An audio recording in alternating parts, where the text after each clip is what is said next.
राजा त्रिशंकु और उनका अधर में लटकता स्वर्ग त्रेता युग में अयोध्या का एक प्रतापी राजा था।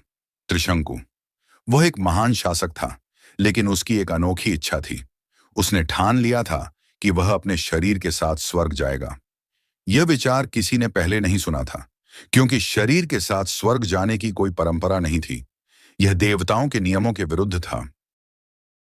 राजा त्रिशंकु ने अपने राज्य के सभी आयाशी मुनियों से इस विषय पर सलाह ली, लेकिन सभी ने उसे यह कहकर मना कर दिया कि यह संभव नहीं है।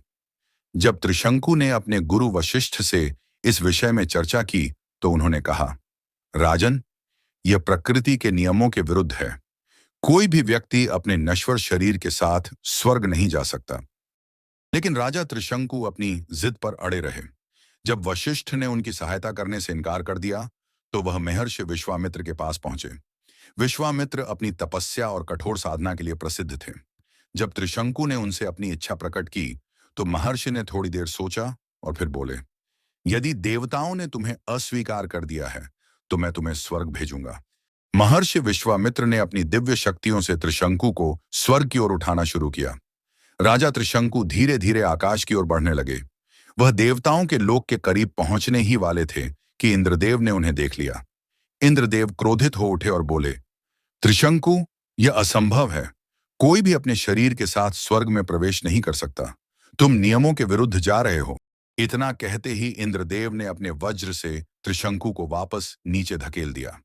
त्रिशंकु तेजी से नीचे गिरने लगे, लेकिन तभी महर्षि विश्वामित्र ने अपनी शक्तियों से उन्हें बीच में ही रोक दिया। अब त्रिशंकु न तो स्वर्ग जा सकते थे और न ही पृथ्वी पर लौट सकते थे। वह अधर में ही लटक गए। राजा त्रिशंकु ने विनती करते हुए कहा, हे महर्षि, अब मेरा क्या होगा? महर्षि विश्वामित्र ने उत्तर दिया, यदि देवताओं ने तुम्हें अस्वीकार कर दिया है, तो मैं तुम्हारे लिए एक नया स्वर्ग बनाऊंगा। विश्वामित्र ने अपनी तपस्या की शक्ति से एक नया स्वर्ग रचा, जिसे त्रिशंकु स्वर्ग कहा गया। अब त्रिशंकु उस स्वर्ग में रहने लगे, लेकिन वह हमेशा के लिए अधर में ही लटके रहे।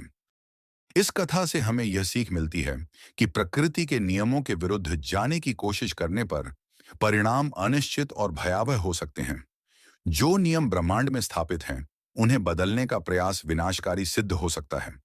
यही कारण है कि राजा त्रिशंकु का नाम आज भी एक ऐसी स्थिति के लिए प्रयोग किया जाता है, जिसमें कोई न पूरी तरह सफल हो पाता है और न पूरी तरह असफल, वह अधर में लटका रहता है।